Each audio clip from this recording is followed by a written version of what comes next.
I've created a maze and now I'd like to have a camera animate through it. I'm going to go to my top view, and in my top view I'm going to create a CV curve. I'll go to create CV curve tools, CV curve tool, and I'll choose the attributes. I'm going to set it for 2 because we need some soft curves in the corners to make this seem convincing that we are actually making those turns with our camera. I'm going to start the path where I would like the camera to begin its motion, which is at this end of this maze. So I'll start to drop some points here, and it's always better to drop more points than you think you're going to use because it's easier to delete these than it is to add them. So I'll go in now, and as I approach the corners, I'll make soft curves for my camera. Once I've got the path drawn, I'll hit return to set it. While I'm in my top view, I'm going to create a thing called a locator. And the locator is just a placeholder that will animate on our path and allow us to orient the camera the way we'd like. I'll hold down the space bar. I'll go to create, down to locator. Now once I've done that, there'll be a little green cross generated. And what I need to do now is, with that green cross generated, I need to shift select my path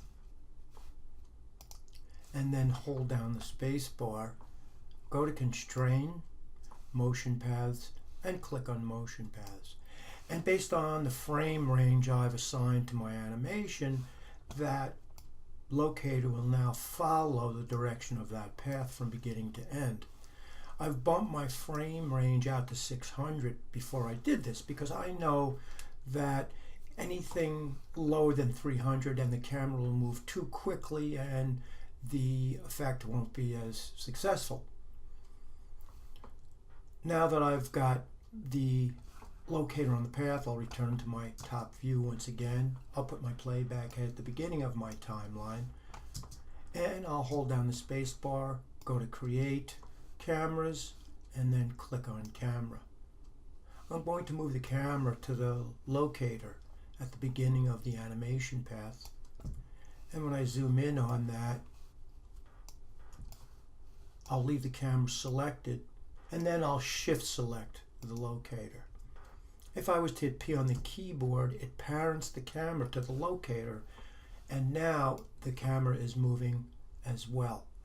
Now, if for any reason you have to deselect or disconnect an object or a camera from a parented animation or other object, you can select that object, and if you hit Shift P, it will disconnect it from the parented element, in this case the animated target. So once again, I'll select the camera, shift select the locator, and hit P to parent it. I'm going to return to my perspective view because now I can access the camera view to see how this actually turned out. Inside the viewport, I'm going to click on panels.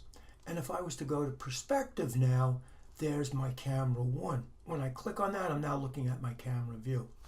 Now I can see that the camera is much too low. So I'll go to my orthographic views, and I'll go to one of the orthographic side views, in this case the front, and I'll click and drag the camera up higher above the ground. And now we've got a pretty good angle. The camera is not keyframed in any way, so it's going to stay stationary at that position. Let's return to the camera view, and now we'll play our animation.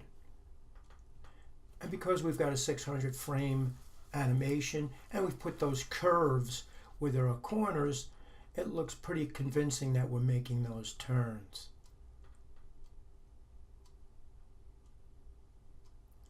And that's pretty much all you need to do to create a camera that follows a path.